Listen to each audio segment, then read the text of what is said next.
protect that horseshoe crab. All of those things were really important to me. So the next thing I'll share is a lot of other things that kind of informed my conservation pathway. This is probably the funnest page you all will see for the whole presentation. So bear with me the entire times, but I just want to point out some of the things that really had an impact on scoping out my understanding of the world and how I prioritize things. So first, I'll shout out my favorite movie of all time, My Friend Totoro. It is a Japanese film, and it talks about this majestic kind of animal or creature that lives in the forest and protects the forest. And he meets these two little girls, and they're trying to figure out how to deal with life and manage living and moving to a new space. And in the movie, they grow a whole entire forest. And so seeing this imagery as a little girl was really informative for me. I'll also kind of share on a couple others. Miss Frizzle, I think I'm Miss Frizzle to this day as the program manager for education at Wawa. Every time I step out of the door and get the chance to facilitate programming, I embody Miss Frizzle. She was very fun, she was colorful, she was interesting, and she made her youth enjoy science and technology. And that's important for me because, a lot of times people don't choose those pathways because they may not see a diverse set of people in that field that look like them, that make them feel like I can do this. And then ultimately, they also might not aim to do it because it seems like it's difficult. But Miss Frizzle, she made it fun and interesting and diverse. And so I always like to give a nod to her. I'll go clockwise here. I'll shout out to Outkast and the Dungeon Family, which are Southern rappers that were kind of in their prime in the 90s. And I want to shout them out because they talked a lot around visuals and like aesthetics of the South, which was really unfamiliar to me as a little girl because I grew up in DC, which is a lot more urban, but they kind of created this lush imagery of the South and kind of this connection to nature that was never lost in comparison to the urban North. And so I always appreciated hearing their music and Southern music overall that just kind of reflected, kind of waxed poetic over the landscape of the South. And that just kind of furthered my nature interests. I have ET here because ET is extraterrestrial. So like this idea and concept that there's more and beyond planet Earth, and it just makes you feel so small and reminds you that there's so much to protect and take care of. Down here at the bottom, that's the fairy from Ferngully. Ferngully was a 90s movie that talked about a forest that was being destroyed by by a lumber industry company. And this fairy and her friends were basically committed to helping to protect it. This one here is actually Bill Nye, the science guy. Again, a big role on my love and affinity for science. Creed Summer, who was a character in Different World, which was a television series in the 90s as well, centered around an HBCU, a historically Black college, which I'll get to in a minute. But I love Creed so much because she was very outspoken, very confident in what she wanted to share. She would go against the norms if she felt like she needed to challenge something that wasn't right. And she kind of would help me to embody my own kind of personal identity as an adult when I went to college. The last two here, Captain Planet and the Planeteers, right? Just emphasizing, the connection of taking care of the planet, and Captain Planet being one of those first examples that we had ongoing on TV to say that we needed to take care of the earth. And then the last one here I'll shout out is Funkadelic, the Parliament, and George Clinton. Again, a set of extraterrestrial beings that kind of informed the soundtrack, if you will, of my life and kind of giving me the music that fueled my interests. Okay, so I talked a little bit about an HBCU. All of those things that I named, the beach trips, my parents, the creek behind my house, all informed what I would eventually do as an adult. My first kind of step out into adulthood was going to an HBCU, historically Black college. And It was a great experience. I was a journalist major initially, with my bachelor's degree, but really enjoyed it so much. And, reflecting on the HBCU experience, it was a really good way for me to define myself, find my own identity, and feel comfortable while doing all of that. My HBCU experience at Florida A&M is what brought me to my first international trip. So my first international trip, it was to South Africa for the first African World Cup. So FIFA held its first World Cup in Africa in 2010, and I had the privilege to go on behalf of my school as a student reporter to kind of report out on the games and such. And this was the first time I was stepping outside of America. So it opened up my eyes to everything that the world offers outside of the lens of an American. So there was colorfulness and welcomeness and green lushness, pleasant people, calming people, and also this was my first chance to kind of get to do storytelling, particularly from a cultural standpoint. I see culture and the environment kind of tied together. And this was my first chance being able to storytell about an experience I was having that I still use today. I would say, I graduated from my bachelor's program with a journalism degree, which isn't quite a common conservation major, but I would say that it has been a very good way for me to effectively communicate to other people because I can resonate with what might be the top most important things to tell someone to kind of convince them. It's the art of persuasion, if you will, persuading people, convincing people, or influencing them on a particular subject matter. And so that's still been very useful to me today. This South Africa trip would lead to other trips that I would end up taking. I took a trip to Egypt and was able to see the pyramids, which was really cool. And that trip would then lead to a trip I took to Chile. This trip was not to Chile. This trip was to Ecuador. I took this trip to Ecuador in 2013. And this picture here, these pictures are from what I define as the best day ever, or one of the best days ever. So if you kind of couple my experience with the beach, on the beach with my aunt and my sister, and then this is kind of their top tier, right? And so this experience here, I was able to take a bike ride down the Andes Mountains. Halfway or midway through the trip, we stopped at what was what do you call it, a hot bath spring, a hot spring, which is here kind of pictured behind me. And so it was a really muddy and rainy day. Me and one of my good friends here, one of my sister friends, were committed to seeing it through no matter what. So we pushed on, got really muddy, got to have the experience of being able to hang out at the hot springs. The hot springs were also right next to the Amazon River, which means that there was this kind of a dual dimension of a really hot set of water and really cold water, because the Amazon is really cold. And I emphasize this day as a part of my pathway to conservation because it just connected me to nature in ways that were unbelievable, similar to that experience of seeing, the horses for the first time as a little girl. I got to see the Amazon and uh, go inside of the water of the Amazon and visit this hot spring and ride down the Andes Mountains. And these are the things that make me more intentional about making sure that I'm doing my best to protect these places, because they're very sacred. They're very important, they're unique, and they deserve to be continuously used by other generations after us. So that was a huge part of my conservation pathway as well.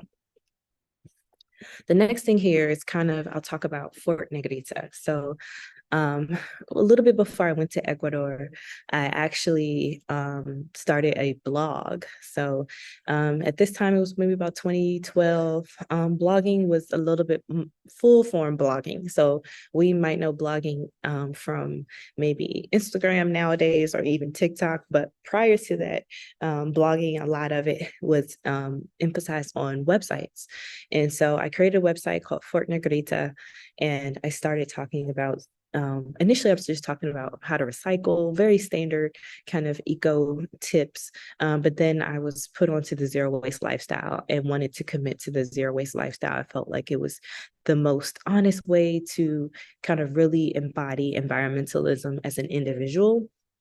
And so I committed myself to cutting down my waste and trying to fit my waste into a jar, which I was able to do.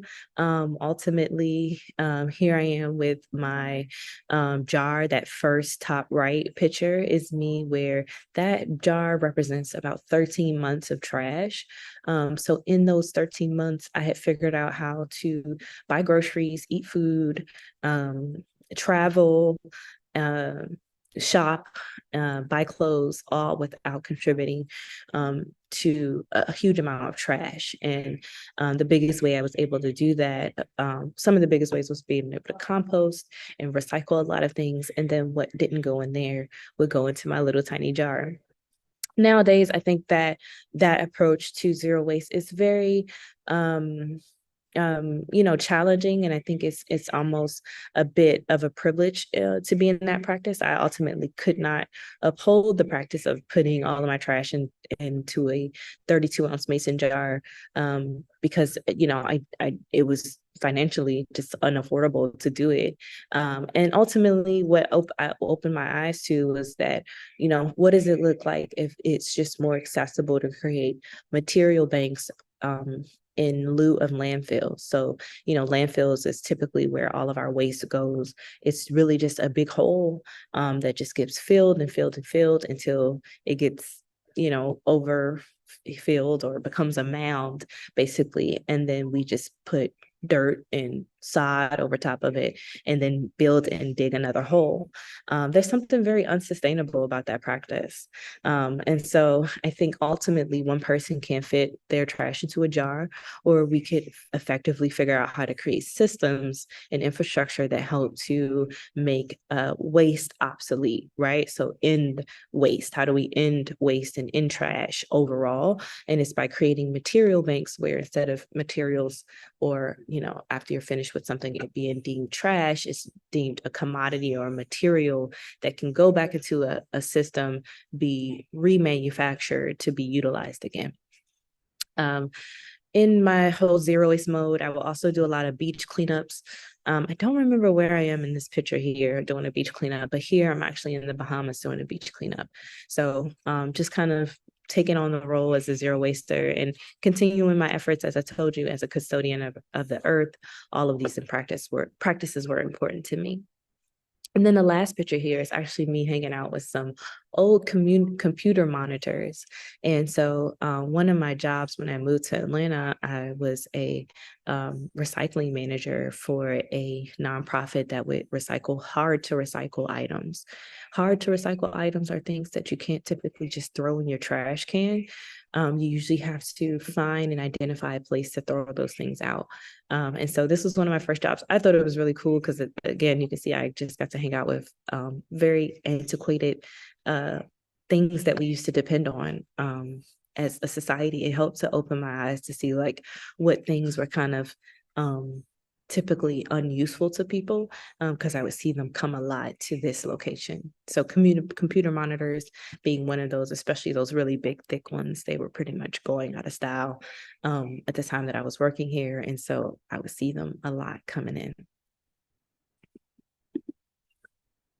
Okay, so in conjunction with working as a recycling manager on the weekends, one of my full-time jobs that I got into when I moved to Atlanta was was a organization around the local food movement here in Atlanta. And so the local food movement is a supply chain that is produced within a short distance from where it is consumed. So think, being able to pick an apple from a neighborhood food florist and then walking it home and eating it versus getting an apple from a grocery store that maybe traveled here from South America. So that's the difference between maybe a local food movement and a non-local food movement. And I worked for a nonprofit here in the local food movement. And one thing I didn't mention, but I'll try to back up really quickly and give a little bit of a story, because there's a pivotal moment where once I got out of college and I was, doing all of this traveling, I was also working within the journalism field and feeling very unfulfilled. I wasn't really happy about what I was doing. And so I wanted to think about how would I shift out of the journalism, marketing, communications industry and into a industry that I really wanted to be in, or whatever it was that I really wanted to do, which I didn't know what it was at first. But it wasn't until I kind of sat down one day and I thought about, what do you love to do? And how could you get paid to do that? And that's when I remembered my time on the creek, the Indian Creek, in that backyard, and how that was some of my best moments in life, and I thought about my trip to the beach with my aunt, and I thought about how do I get back to those experiences. And so what I didn't mention about my trip to Ecuador, it was also in that moment I had quit my job at a journalism TV station, and just wanted to utilize some time to figure things out. And so Ecuador was almost like my gap year experience, just a little bit delayed. And so now fast forward, I'm in Atlanta. I want to figure out how to shift my role and my career into the environmental industry. And so I look for jobs that are aligned, and find this job at an organization focused on supporting the local food movement. And so by day, I would kind of work, as the marketing communications person for this local food organization. But when I got off the clock, you can see me in this picture here, planting some kind of greens or something in rows of garden beds. And I'm in work clothes, and this was just kind of where my happy place was, even with being within the local food movement, and working as a marketing communications person. I still was kind of needing to kind of emphasize doing what I really love, which is touching dirt and touching water, and getting acclimated with the organic matter of nature. I'll just quickly talk about this. I was also featured just with my zero waste attempt, and I did that for about 3 years, going zero waste full on. I was featured in Essence magazine, which is a really popular magazine for Black women. With Fort Negrita, I was also able to do a couple other things. Like here you see, I was able to create some zero waste or eco-friendly products, including reusable napkins that could also double as bulk wear, reusable totes and mason jars are some of the things that I offered. Through Fort Negrita, I was also able to support or create pad parties, and pad parties were an opportunity for people that menstruate to be able to make reusable menstrual pads as an alternative to disposable menstrual pads, which the reusables are more economical, more healthy, and they're environmentally friendly because you get to wash them over and over again and reuse them. Through Fort Negrita, I was also able to support with youth programming, and helping to build garden beds with youth, helping to get youth to experience hiking for the first time, were some of the things that I got to do through Fort Negrita. And these were all things that I was doing pretty much volunteer in my own spare time, just because I love to do it.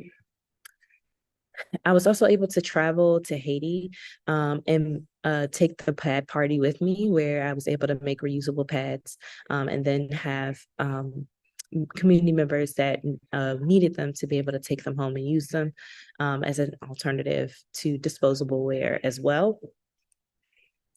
And all of these experiences kind of led me to finding a community here in Atlanta of Black women, Black queers who helped to define my politic, further define it, right? So I had a lot of my own theories and opinions on things early on, thanks to my parents, but just further defined it through this time. Fannie Lou Hamer, Ella Baker were some of our influences at that time. And we had a co-op house that we lived in.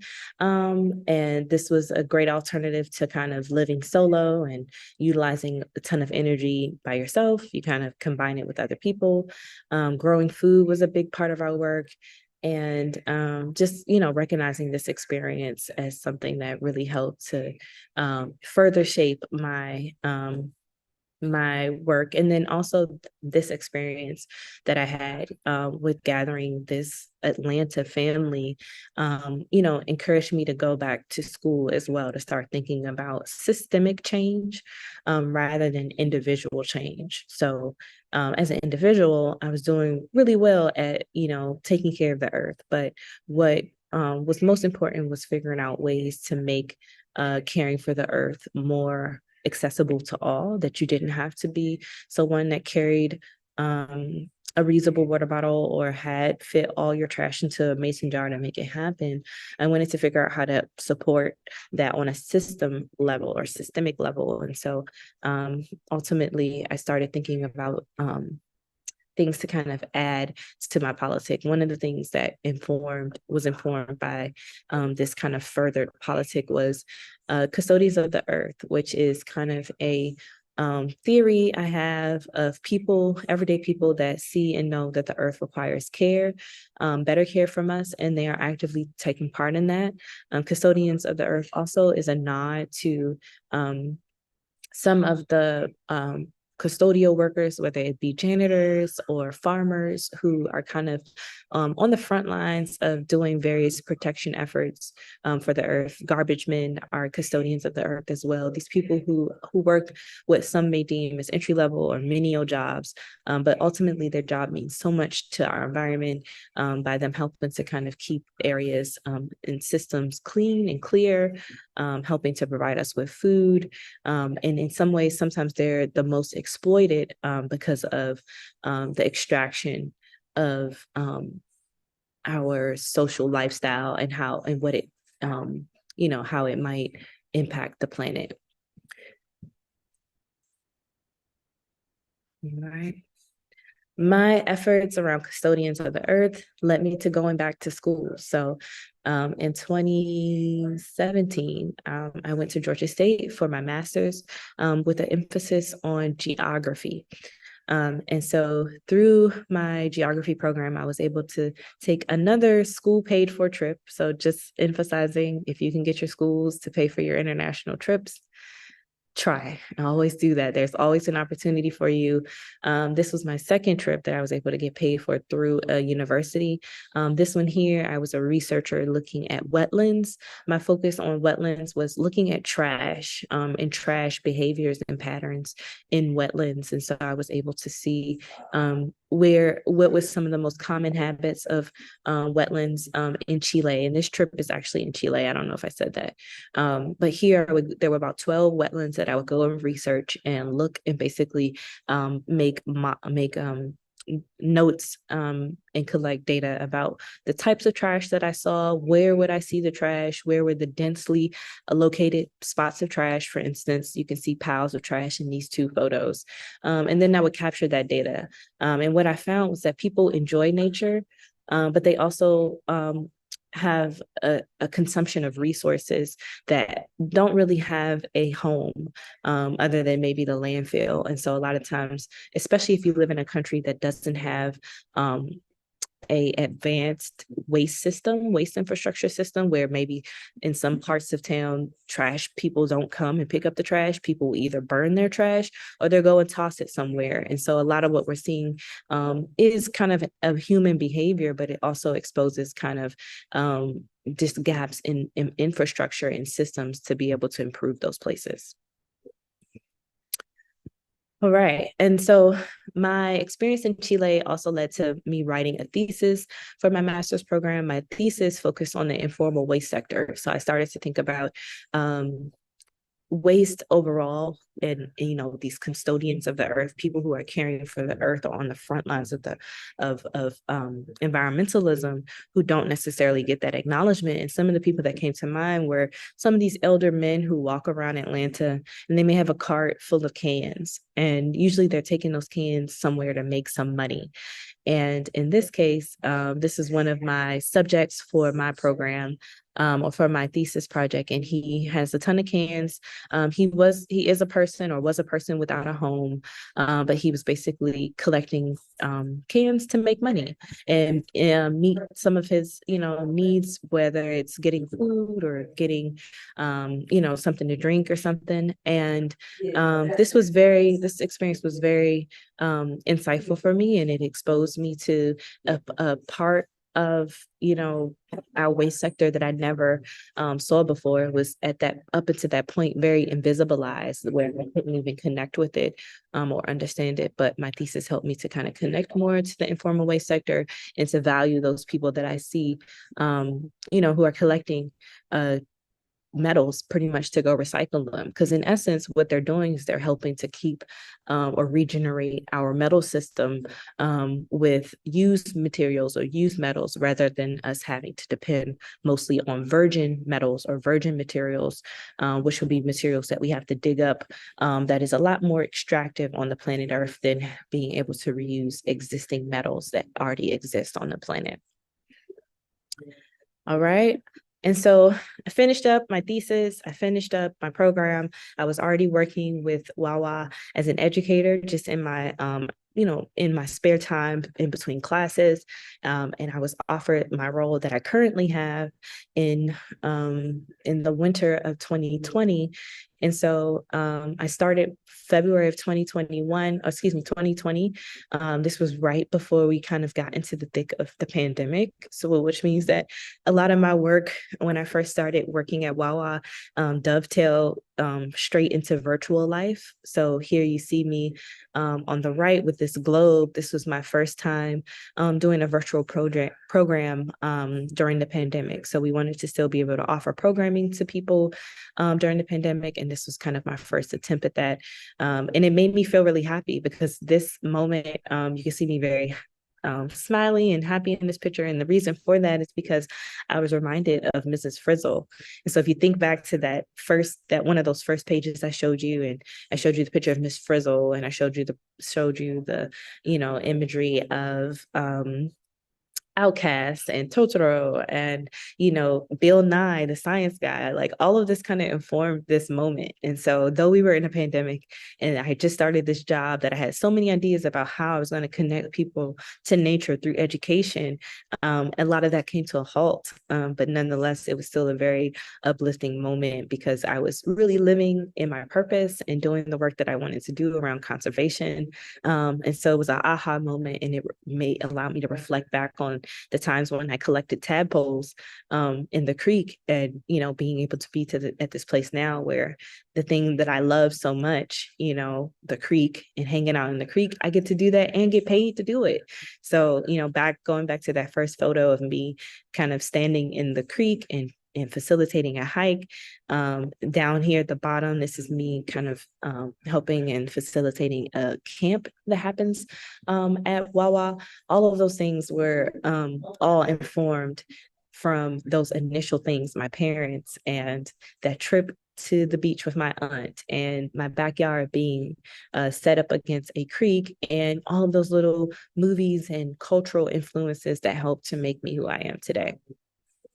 So I'll pause and say, here's some good advice that I have. Make life memorable.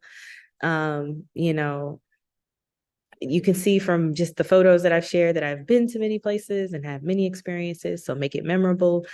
Pay attention to your surroundings. This makes you more aware and allows you to make more decisions from your own personal discernment, rather than being informed by what other people tell you. So make sure you pay attention to your surroundings and make your own decisions.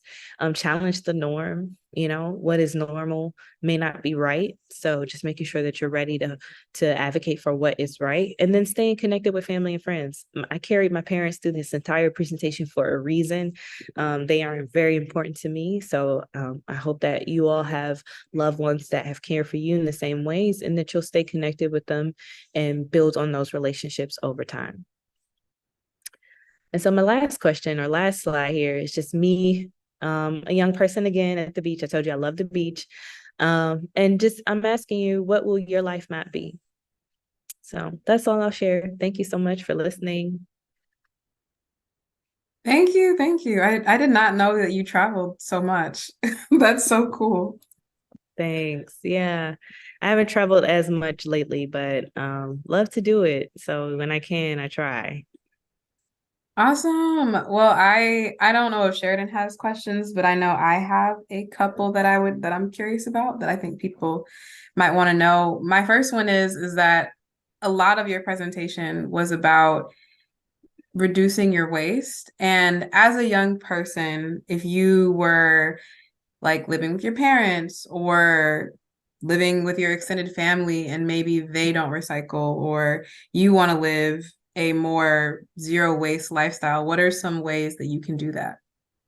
Yeah, awesome question.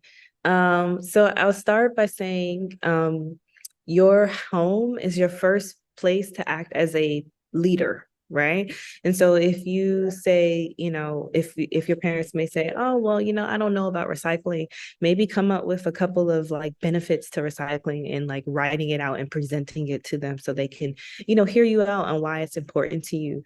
I think, making a statement saying, "Hey, mom, I want to recycle," may not be, that important to your mom. But if you say, "Hey, mom, I want to recycle, here are the benefits, and also here are the things that I'm going to do to see that happen," your parents might be more willing to make that happen. And then also, even if you get pushback from your parents, or just infrastructurally, if it just doesn't make sense for you to do environmental activities, some of the things that you can do on your own, one is spending time out in nature. Like my whole pathway was was informed by me going outside and going to a creek. So just spending more time in nature, you have this appreciation for nature. You'll start to observe things about nature that you never would notice if you didn't spend time out in nature.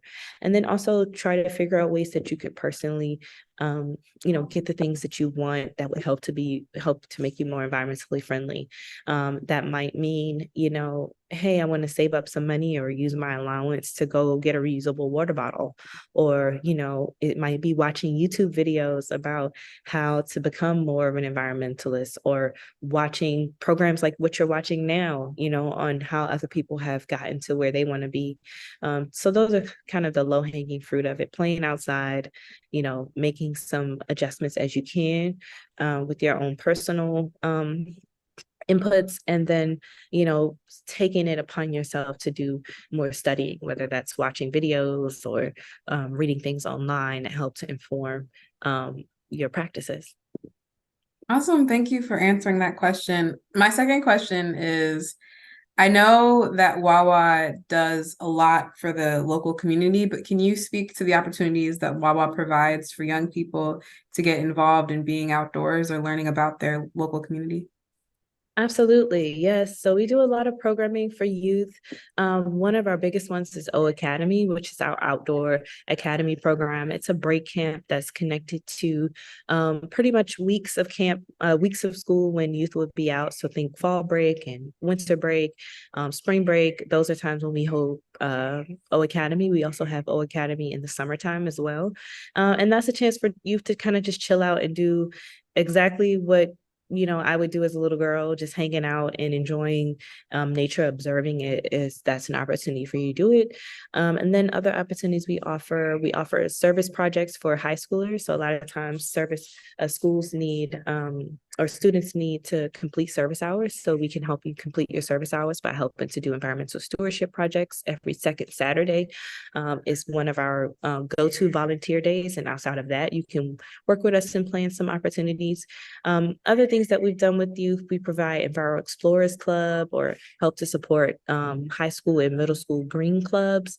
And those are just clubs that are already dedicated to environmentalism. And we kind of help and add some programming to those different aspects. We also do field trips. So if you really want your school to come out, we can definitely do that as well. Georgia, we have programming that fits in with the Georgia Standards of Excellence. So you can learn here and have fun while also supplementing whatever it is that you're learning in the classroom. And then other things we like to do, a couple of one-offs, is getting you to go camping and hiking. We have the Great American Campout, which happens here in our backyard at the Outdoor Activity Center. But then we also offer other opportunities with some of our partners to get you to visit the Amicalola Falls, which is the largest waterfall in Georgia. So those are just some of the opportunities that we offer for youth here at Wawa. Awesome. Thank you for sharing those. Sheridan, did you have any questions for Anamarie? Yeah, I'll just keep mine short, but you mentioned a lot of different experiences that kind of all played a part in becoming an environmentalist and really caring about that. Would you recommend that I was gonna say younger people, but really anybody get a like variety of experiences, or do you have any comments on would you have preferred if you went like more a specific route? I know some people like pick something, they do everything they need to do to get there, cool. Whereas other people go around. That makes sense. That's a great question. Yeah, I think I definitely had to take a little bit of a detour, extended route to get where I want to be. And I think I'm still figuring it out. So I think it all depends on your pathway. Sometimes I tell myself, like, if I would have just, went through and did environmental engineering, I would have just stuck to it, and and it would have just been my pathway. But a lot of times I'm also like, yeah, but maybe you wouldn't have been able to like travel to Ecuador, or so there's a give and take. I think there's no wrong answer in it. I think just making sure that, as long as you're moving and doing things that feel good to you, that feel like, this is where I want to be. You may decide to be an environmental engineer, and then you start off this great career in environmental engineering, and then one day suddenly you just hate it, and that's fine. You can step outside of it and decide on doing something else. I think, either way, it's good, just kind of continuously to be an environmentalist, even if you're just, I always like to emphasize that environmentalism doesn't have to be limited to like STEM careers. You could be a, documentary maker, and, the themes within your documentaries or your movies and films could have an undertone of environmentalism in it. And you're an environmentalist. If you live here on Earth, you're environmentalist. So your pathway, I think, can look however it looks, as long as you feel good and you're taking care of the planet. Nice. I really love that quote you just said. As long as you live here, you're an environmentalist. Yes, absolutely. Yes. Cool. I think that's all for me. That's all I have too. If anyone has questions for Anamarie, please feel free to send those to myself at kiana.leverett@georgiaaudubon.org, or you can reach directly out to Wawa. We also highly recommend you visit Wawa's website and check out all the amazing opportunities that Anamarie mentioned today. I hope that everyone enjoyed this presentation and that you will join us next month as we wrap up our Conservation Careers 2023 series with Ariel Moon, who is an educator with the African American Museum for History and Culture. So thank you so much, Anamarie, for joining us today, and I hope everyone has a wonderful day. Awesome. A pleasure. Thank you. And thank you.